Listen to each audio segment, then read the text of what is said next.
देखो, अब question number integer type में, question number 1 integer type for this combustion of methanol, combustion देखा methanol का, the amount of heat produce as measured by bomb calorimeter is 726। सबसे पहले तो दिमाग में रखना है, बॉम्ब कैलोरीमीटर या कोई डिवाइस हो, कंबशन है तो हमेशा नेगेटिव, ये नेगेटिव में दिमाग में रखना है इसको। ये मैंने पढ़ाते समय बहुत बार बताया थर्मोडायनेमिक्स में, गलती नहीं करना है।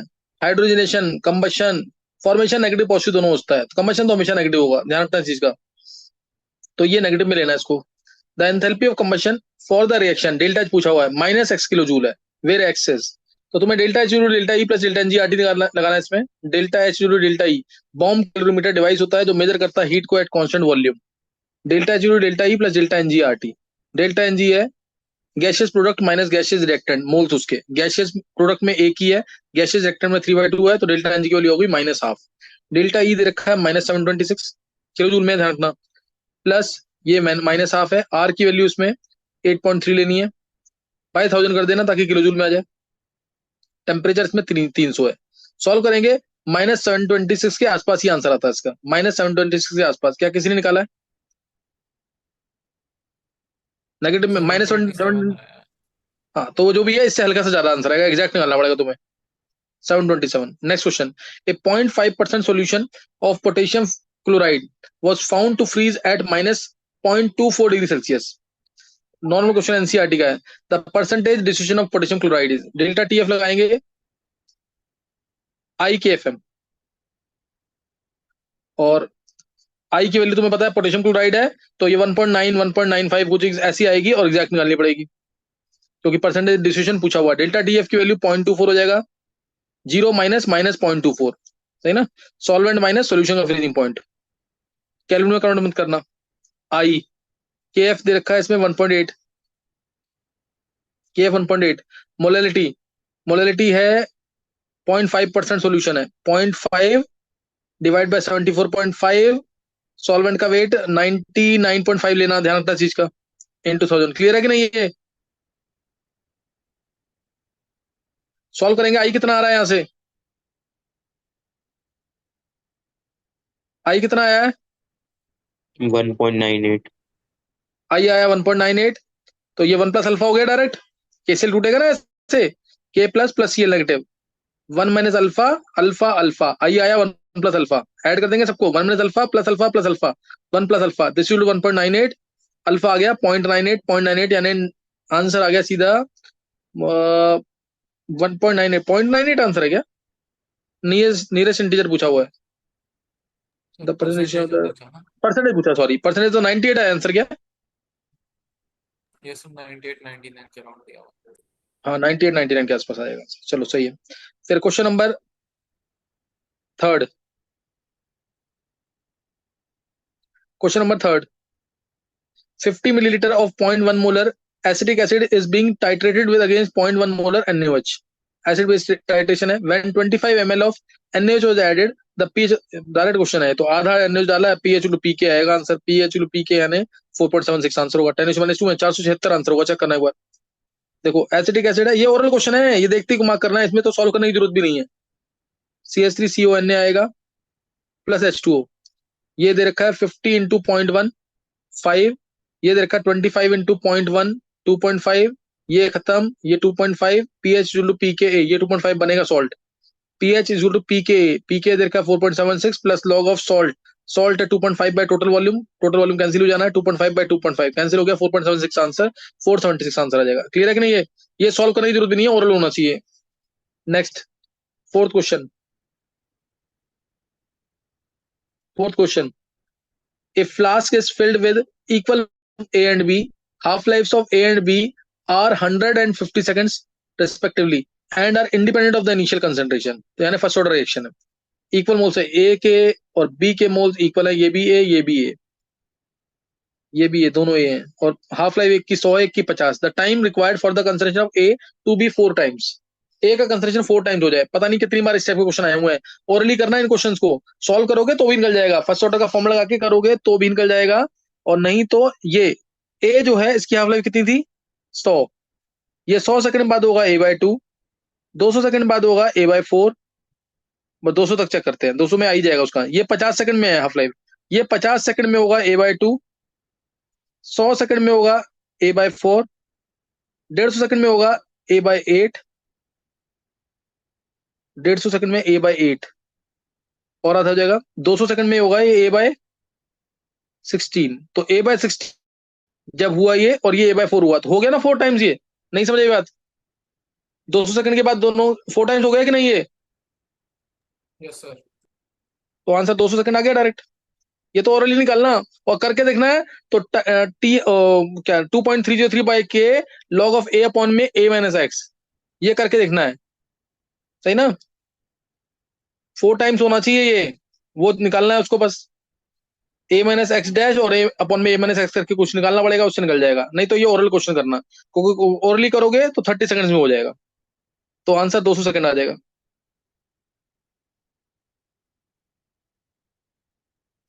नेक्स्ट अब है fifth question. 2 gram of H2 gas is adsorbed on 2.5 gram platinum powder. H2 gas adsorb होती है प्लेटिनम के ऊपर 300 केल्विन पे और 1 बार प्रेशर पे। The volume of the gas adsorb per gram of the adsorbent is इतना millilitre. R की value दे रखी है, आर की वैल्यू दे रखी है, तो तुम्हें पी टू एनआरटी अप्लाई करना है, एसटीपी वाली कंडीशन लगानी है। PV is to NRT. Pressure कितने प्रेशर पे है? 1 बार प्रेशर पे। वॉल्यूम कितना है? वॉल्यूम निकालेंगे, volume of the gas adsorb तो निकालना ही है। Number of moles 2 gram, 2/2। R, R आया 0.083 बार में है। और टी आया, टी कहाँ गया? T 300।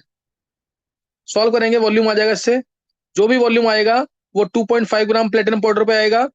2.5 ग्राम प्लेटिनम पाउडर पे आएगा। हमें निकालना है क्या? पर ग्राम ऑफ द एड्सॉर्बेंट, पर ग्राम ऑफ एड्सॉर्बेंट यानी प्लेटिनम पाउडर। तो डिवाइड, जो भी आंसर आएगा डेट डिवाइड बाय 2.5 कर देना। निकला किसी से? इजी क्वेश्चन है ये भी। Yes, sir. और इस टाइप का मैंने क्वेश्चन बहुत बार पूछा हुआ है, बहुत बार पूछा हुआ है आईआईटी मेंस ने। इस टाइप के क्वेश्चन 5 क्वेश्चन समझ आ गया कि नहीं? Yes, sir. Next six question. The spin on, ये तो आता ही आता है हर पेपर में, तुम्हें दिख गया होगा। कुछ क्वेश्चन बहुत कॉमन है जो आ ही रहे हैं हमेशा। The spin only magnetic moment value of the most basic oxide of vanadium. Most basic कौन सा होगा जिसमें स्टेट सबसे कम हो? V2O3 मोस्ट बेसिक है। V2O3 मोस्ट बेसिक, V2O5 तो एम्फोटरी की है। V2O3 मोस्ट बेसिक है। वी की स्टेट I+3, वी की स्टेट +3 यानी आर्गन 4:3D3 होता है। दो तीन इलेक्ट्रॉन निकाले तो आर्गन 3D2 हो जाएगा। आर्गन 3D2 मतलब दो इलेक्ट्रॉन एंड 2.83 के आसपास आंसर। 2.83 BM नियरेस्ट इंटीजर बोला तो आंसर 3 है ना इसमें। Yes, sir. 3 दे रहा था। ओरल क्वेश्चन है ये, ओरली होगा क्वेश्चन ये, इसमें करने की जरूरत नहीं है, ये ओरल क्वेश्चन है ये। अब क्वेश्चन नंबर कौन सा आ गया? एट्थ आ गया क्या? 7th हाँ है, एट्थ sir. क्वेश्चन। सेवन तक करवाया नहीं क्या? अच्छा सेवन तक लग गया, सही है। ये भी वही। अच्छा स्पिन ओनली मैग्नेटिक मोमेंट इसमें भी निकालना है। The spin only magnetic moment value of an octahedral complex COCl3.4NH3। तो ऑक्टा न्यूट्रल वाले को तो अंदर लेते ही लेते हैं। CONH3 होल 4 Cl2Cl, ये ऑक्टाहेड्रल बनेगा इसमें। NiCl2 का NiH2O होल 6 Cl2, ये बनेगा ऑक्टाहेड्रल। PtCl4HCl, ये तो H2PtCl6 है ही। H2PtCl6, ये ऑक्टेल बना दिए मैंने। अब which upon reaction with excess of AgNO3 gives 2 moles of AgCl। 2 mole AgCl वो देगा जिसमें 2 HCl बाहर है, तो यही देगा सिर्फ NI वाला। AgNO3 डाले पे 2 मोल्स AgCl यही देगा सिर्फ। तो 2 मोल AgCl दे रहा है, तो यही आंसर यही है। इसमें Ni+2 में आया। वीक फील्ड लिगेंड है ये, नो बैक पेयरिंग। और चाहे स्ट्रॉन्ग भी होता तब भी बैक पेयरिंग नहीं होती इसमें। ये आर्गन 3D8 है। आर्गन 3D8 का मतलब, आर्गन 3D8 मतलब दो अनपेयर्ड इलेक्ट्रॉन, दो अनपेयर्ड इलेक्ट्रॉन यानी 2.83। ये भी 3 आंसर है, इसका भी 3 आंसर। Yes, sir. 3 है। चेक कर लो, इसका भी 3 होना चाहिए, इसका भी 3 आंसर होगा। दोनों क्वेश्चन सेम आंसर दें। On complete combustion 0.3 gram of an organic compound gave 0.2 gram of carbon dioxide and 0.1 gram water. अच्छा परसेंटेज ऑफ कार्बन पूछा होगा, हाँ ये परसेंटेज ऑफ कार्बन पूछा है इसमें। तो CO2 से कार्बन की परसेंटेज निकालो। 44 ग्राम CO2 के अंदर 12 ग्राम कार्बन है, तो 0.2 ग्राम CO2 में 12/44 इंटू 0.2 बाय में ऑर्गेनिक कंपाउंड का वेट कितना है? 0.3 इंटू 100। यही तो आंसर है, कार्बन की परसेंटेज यही है ना? Yes, sir. यही आ रहा। क्या आंसर आया इससे ध्रुव? सर 18 आया था। 18? तो चेक कर लेना, 18 आंसर होगा, 18 आंसर आ जाएगा। Next, compound P on nitration with dilute HNO3 yield two isomers A and B. Dilute HNO3 के दो आइसोमर्स मिल रहे हैं। These isomers can be separated by steam distillation. Answer hint मिल गया यहाँ से। अगला भी आगे हिंट दे रखा है, isomers A and B show intra and intermolecular bonding, यानी ये ऑर्थोनाइट्रोफिनॉल आया और पैरानाइट्रोफिनॉल, जिसमें ऑर्थो वाला मेजर ही आता है, इसमें हल्का बहुत अमाउंट ज्यादा होता है इसका डाइल्यूट HNO3 डालने पर। डाइल्यूट HNO3 डाल पे ये मिलता है। डाइल्यूट HNO2 डालेंगे तो NO आएगा, NO यहाँ पे, NO यहाँ पे।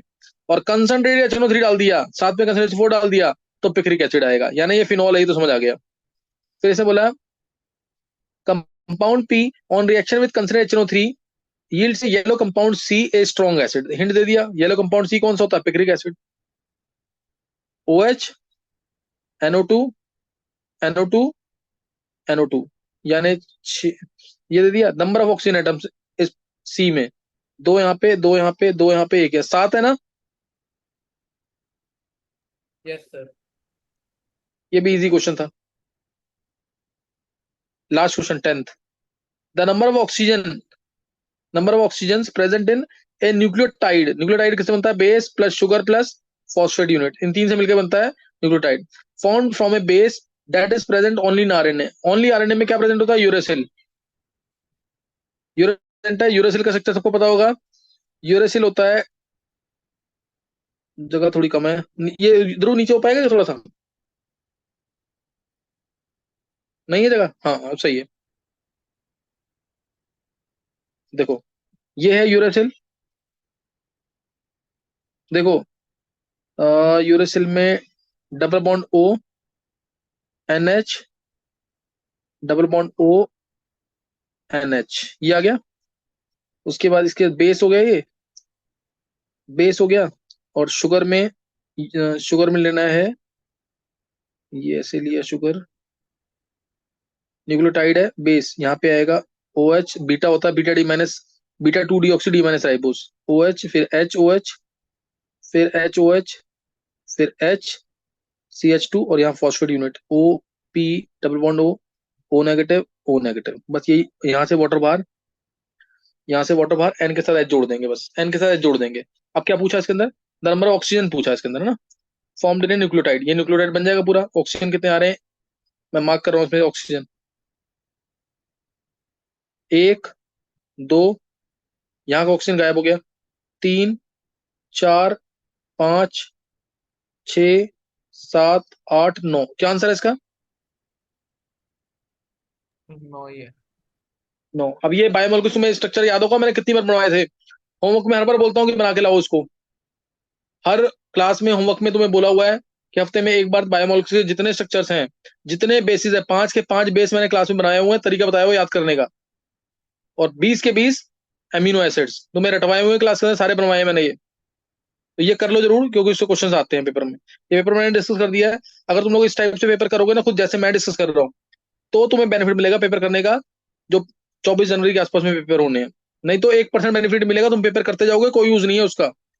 मैं यही ट्राई कर रहा हूँ, जिस दिन पेपर हो उसी दिन, 99% मेरा यही होता है, जिस दिन पेपर हो गया उस दिन मैं पेपर डिस्कस कर ही रहा हूँ, ताकि तुम लोग दोबारा करके भेजो। और इसको करके भेजो जरूर, और करके लाओ। 10 पेपर है, 10 के 10 पेपर करने हैं। और स्पेशली मैंने ये दिव्यांश को, हिमांशु को, इनको बोला हुआ है कि पेपर मेरे को शो करके दिखाने हैं अब तुम्हें। 10 पेपर हो चुके हैं टोटल अभी तक, ये करना जरूर। चलो नेक्स्ट टाइम करेंगे आगे, और टाइम वेस्ट मत करना। रिड्यूसिंग एंड जो पढ़ाया है उसको पढ़ के आना जरूर। तुम लोग प्रिपेयर है ना, हो सकता है मैं मंडे को भी टेस्ट ले लूं। आज लंबी क्लास हुई है, टेस्ट ले लिया है, हो सकता है मंडे भी टेस्ट ले लूं। तो प्रिपेयर करो इन चीजों के लिए। चलो नेक्स्ट टाइम करेंगे आगे।